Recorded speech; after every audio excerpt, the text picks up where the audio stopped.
एका गावातील वडील आणि मुलगा नावेतून दुसऱ्या शहरात जात होते.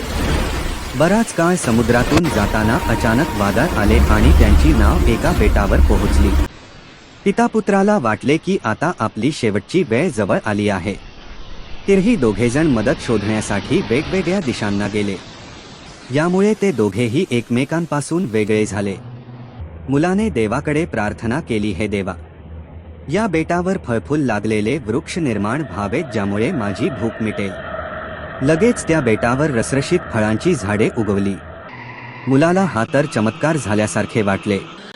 त्यानंतर त्याने देवाकडे मागणी केली की हे देवा, मला या बेटावरून बाहेर पडण्यासाठी एक नाव मिळावी. त्याच क्षणी किनाऱ्यावर एक नाव आली.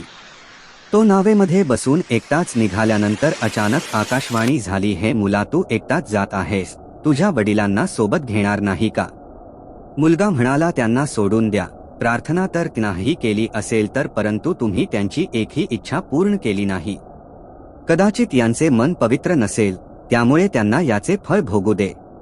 आकाशवाणीने सांगितले, तुला माहिती आहे का तुझ्या वडिलांनी काय प्रार्थना केली होती? मुलगा म्हणाला, नाही. आकाशवाणीने सांगितले की तुझ्या वडिलांनी एक प्रार्थना केली, हे देवा, माझा मुलगा जे काही मागेल ते त्याला देऊन टाकावे.